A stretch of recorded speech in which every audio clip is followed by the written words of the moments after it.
नमस्कार, मैं हूं रसिका पांडे। आप देख रहे हैं जी मध्य प्रदेश छत्तीसगढ़। तो चलिए बुलेटिन की शुरुआत करते हैं। सीएम शिवराज के क्षेत्र में रेत की चोर बाजारी कितनी हुई है, इसकी जानकारी हम आपको देंगे। नर्मदा में अवैध रेत खनन की इन्वेस्टिगेटिव रिपोर्टिंग आपको बताएंगे। सीएम शिवराज के राज्य में नर्मदा नदी का किस तरीके से शोषण हुआ है, ये आपको बताएंगे। नर्मदा नदी पर रेत माफिया का कब्जा है। सीएम शिवराज की नाक के नीचे अवैध खनन का खुला खेल चल रहा है। मध्य प्रदेश में रेत के काले कारोबार चल रहे हैं और इस तरीके से लगातार मध्य प्रदेश में नर्मदा नदी में रेत की खुली लूट मची हुई है।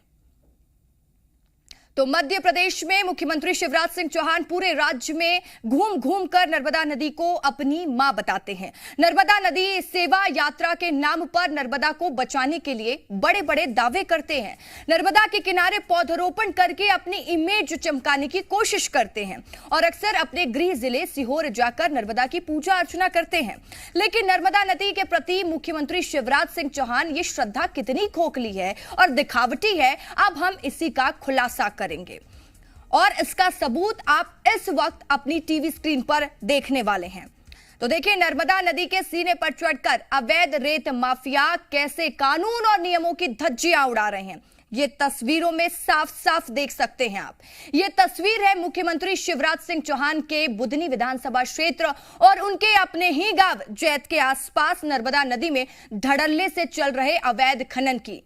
यह है सच्चाई मध्य प्रदेश के मुख्यमंत्री शिवराज सिंह चौहान के नर्मदा प्रेम की, जहां रेत का अवैध खनन और परिवहन खुलेआम चल रहा है, जिसकी एक्सक्लूसिव इन्वेस्टिगेटिव ग्राउंड रिपोर्ट हम आपको दिखा रहे हैं। लेकिन पहले नर्मदा नदी में अवैध खनन के कारोबार की सच्चाई से जुड़ी कुछ बातें आपको बताते हैं। ये बात आप नोट कर लीजिए। पहला पॉइंट तो यह है कि कानूनी तौर पर नर्मदा नदी के किनारों के पास रेत के खदानों की ही रेत का खनन और परिवहन किया जा सकता है। लेकिन सच यह है कि नदी के बीचों बीच यानी नदी के बेसिन से रेत का अवैध खनन किया जा रहा है। दूसरा पॉइंट यह है कि बारिश के दिनों में नेशनल ग्रीन ट्रिब्यूनल यानी कि एनजीटी ने नर्मदा नदी से रेत खनन पर रोक लगाई हुई है। लेकिन नर्मदा नदी से हर दिन सैकड़ों डंपरों और ट्रैक्टर ट्रॉलियों के जरिए रेत का अवैध कारोबार चल रहा है। तो सीहोर जिला कलेक्टर ने 30 जून को आदेश जारी करते हुए नर्मदा नदी पर रेत खनन पर अगले आदेश तक रोक लगाई है। दरअसल बारिश के दिनों में खतरे को देखते हुए एनजीटी रेत खनन पर हर साल रोक लगाती है और इस रोक से पहले जो रेत निकाली जाती है उसका भंडारण यानी कि स्टॉक भी नदी के दोनों किनारों से 5-5 किलोमीटर के बाद किया जा सकता है, ताकि वहां से रेत का ट्रांसपोर्टेशन किया जा सके। और इसी नियम की आड़ लेकर कैसे मुख्यमंत्री शिवराज सिंह चौहान की विधानसभा बुधनी में अवैध रेत खनन और परिवहन का काला कारोबार चल रहा है, इसकी पूरी मॉड्यूल्स ऑपरेंडी आपको हमारे इस इन्वेस्टिगेटिव रिपोर्ट में देखने को मिल रही होगी और आपको समझ में आ रहा होगा कि मध्य प्रदेश में किस तरीके से रेत का अवैध उत्खनन किया जा रहा है।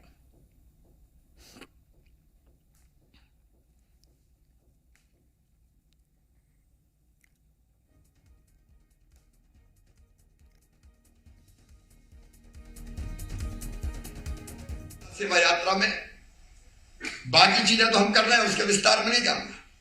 एक फैसला और हमने किया है कि नर्मदा जी से रेत के खनन पर हमने प्रतिबंध लगा दिया है। ये मुख्यमंत्री शिवराज सिंह चौहान की कथनी है।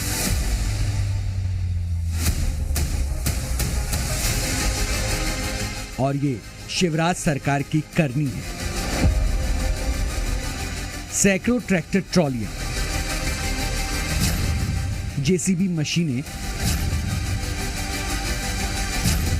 नावें और डंपर, ये तस्वीरें मुख्यमंत्री शिवराज सिंह चौहान के गृह जिले सीहोर की हैं, जहां बुधनी विधानसभा के अंबा गांव में नर्मदा नदी का सीना छलनी करके बीच नदी से रेत निकाला जा रहा है, जबकि एनजीटी ने नर्मदा नदी के बेसिन से रेत खनन पर रोक लगाई हुई है।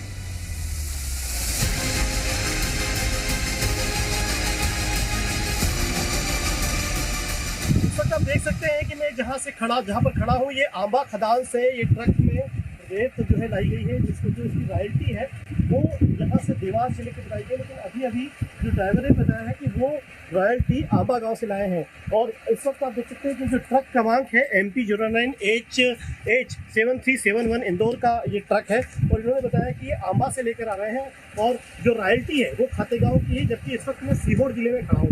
जाहिर है कि किस तरह से रेत का उत्खनन जो है एनजीटी की रोक के बाद भी लगातार चल रहा है, उससे अंदाजा आप साफ तौर पर लगा सकते हैं।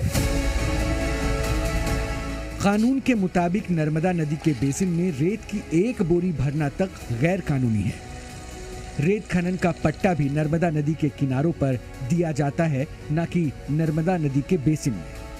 लेकिन रेत के अवैध खनन का ये खेल कैसे चल रहा है, इसकी इन्वेस्टिगेशन के लिए जी मीडिया संवाददाता पुष्पेंद्र वैद्य जब नर्मदा नदी की तरफ बढ़ रहे थे, तब उन्हें अंबा रेत खदान में पहले छिंदगांव काछी में जगह जगह रेत भंडारण के नाम पर रेत के पहाड़ खड़े दिखाई दिए।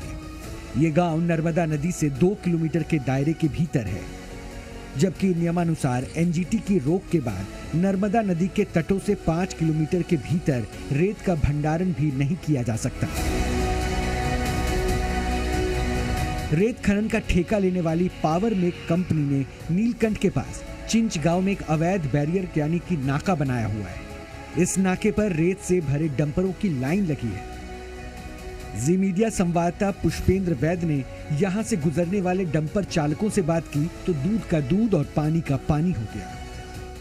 ये जो आप अभी रेत लेके आ रहे हैं, कहाँ से लेके आ रहे हैं? ये आंबा से। आंबा से? आंबा में क्या खदान है? स्टॉक से। स्टॉक से। और रॉयल्टी कहाँ की है आपकी? ये रॉयल्टी का इधर आंबा की है। दिखाइए। रॉयल्टी आंबा की है। हाँ। कहाँ से मिली आपको? यहीं से सिद्धाओं से। कितने में आपने भरा है? रॉयल्टी कितनी दी है? 21,000 रुपए की। और भरवाई कितनी ली? 17,000। भरवाई कितनी ली आपने? 18,000 रुपए। आइए अब इस खेल को आपको समझाते हैं। दरअसल अंबा खदान से अवैध रेत उत्खनन कर इन डंपरों से परिवहन की जा रही है।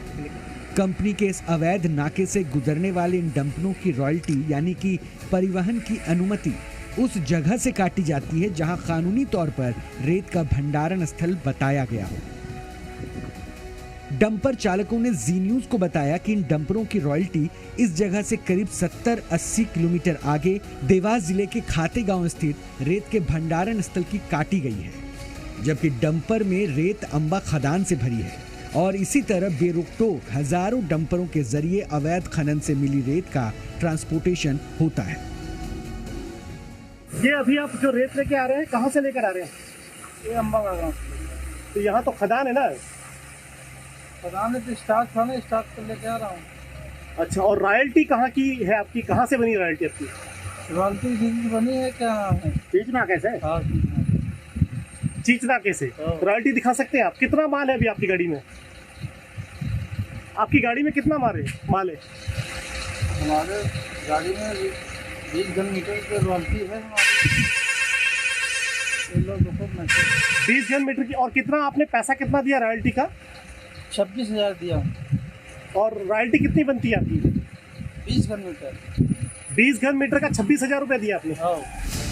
अब ये गेम भी समझिए कि कैसे सरकार से जीएसटी की चोरी की जा रही है।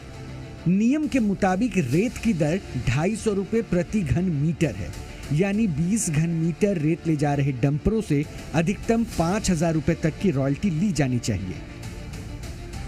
लेकिन 20 घन मीटर रेत के लिए प्रति डंपर 26,000 रुपए वसूले जा रहे हैं, यानी एक नंबर में रॉयल्टी 5,000 रुपए बनती है लेकिन दी जा रही है 26,000 रुपए।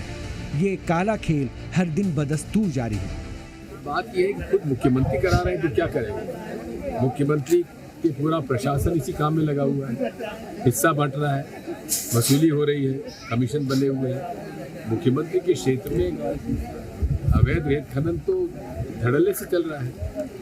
आप ही बताइए, जैत में पहले मुख्यमंत्री बनने के पहले कितने बड़े बड़े ट्रक और ट्रॉली थे वहाँ, छोटा सा काम। आज सैकड़ों हैं। वो कहाँ से आए, किसके हैं? एनजीटी की रोक के बावजूद भी मध्य प्रदेश में नर्मदा नदी में अवैध रेत खनन का धंधा कितने जोर शोर से फल फूल रहा है, उसे देखकर तो यही लगता है कि कानून की आंखों में धूल झोंकने का ये काम शिवराज सरकार और सिस्टम की मिली भगत से ही चल रहा है। पुष्पेंद्र वैद्य, जी मीडिया, मध्य प्रदेश। हमारी ये इन्वेस्टिगेटिव रिपोर्ट देखकर आपको ये तो समझ आ गया होगा कि मुख्यमंत्री शिवराज सिंह चौहान के विधानसभा क्षेत्र में ही नर्मदा नदी से अवैध रेत खनन और परिवहन का कितना बड़ा ब्लैक बिजनेस चल रहा है, जिसकी गवाहियां और सबूत आपको हमने दिखाए हैं। हमारी इस इन्वेस्टिगेटिव रिपोर्ट का सार क्या है, ये भी आपको आसान शब्दों में बताते हैं। तो चलिए, खुलासा नंबर 1, एनजीटी की रोक के बावजूद नर्मदा नदी के बेसिन से हर दिन सैकड़ों डंपर और ट्रैक्टर ट्रॉलियों के जरिए सरेआम जारी है रेत का अवैध खनन। खुलासा नंबर 2, रेत भंडारण के नाम पर नर्मदा नदी से रोज अवैध रूप से रेत निकाली जा रही है। खुलासा नंबर 3, भंडारण क्षेत्र से रेत की रॉयल्टी यानी कि परिवहन शुल्क दिखाकर भारी बारिश में भी नदी से रेत निकालकर ट्रांसपोर्ट किया जा रहा है। और खुलासा नंबर 4, शिवराज सरकार की नाक के नीचे नर्मदा नदी के किनारे अवैध बैरियर बनाकर वसूला जा रहा है अवैध परिवहन शुल्क। तो आप समझिए किस तरीके से यह खेल चल रहा है। लेकिन आखिर ये कैसे हो रहा है, वो भी मुख्यमंत्री शिवराज सिंह चौहान के जिले सीहोर और उनके विधानसभा क्षेत्र बुधनी में। और उससे भी बड़ा सवाल यह है कि इस पर कोई कार्रवाई क्यों नहीं हो रही है। और इसी साल मार्च में मुख्यमंत्री शिवराज सिंह चौहान ने विधानसभा में रेत माफियाओं के खिलाफ कार्रवाई के आंकड़े बताए थे, जिनके मुताबिक पिछले वर्ष रेत माफिया पर कार्रवाई करते हुए 14,000 वाहन जब्त किए गए थे, 2,40,000 घन मीटर रेत जब्त की गई थी, जिसका अवैध खनन हुआ था और 38 लोगों की गिरफ्तारी की गई थी। लेकिन जी न्यूज की इन्वेस्टिगेटिव रिपोर्ट में शिवराज सरकार के दावों की हकीकत सामने आ गई है। एनजीटी की रोक के बावजूद शिवराज सिंह चौहान की विधानसभा में रेत माफिया कानून की आंखों में धूल झोंक रहे हैं या सब कुछ देखते हुए सिस्टम अंधा होने की एक्टिंग कर रहा है।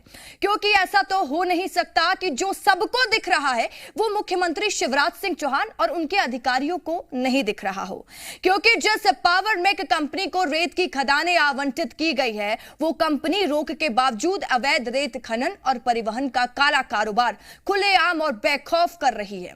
और इस कंपनी के साथ मुख्यमंत्री शिवराज सिंह चौहान की नजदीकियां किस तरह की है, इन तस्वीरों से अंदाजा लगा लीजिए। यह तस्वीर 5 मार्च 2022 की है, जब शिवराज सिंह चौहान के जन्मदिन के मौके पर मेक कंपनी के चीफ मैनेजर मल्लिका अर्जुन मुख्यमंत्री जी को रथ भेंट कर कृपा पाते दिखाई दे रहे हैं। और इन तस्वीरों से आप अंदाजा लगा सकते हैं कि रेत का काला कारोबार बेखौफ तरीके से कैसे और क्यों मध्य प्रदेश में चल रहा है। वैसे भी कहावत है, जब सैया भय कोतवाल तो डर काहे का।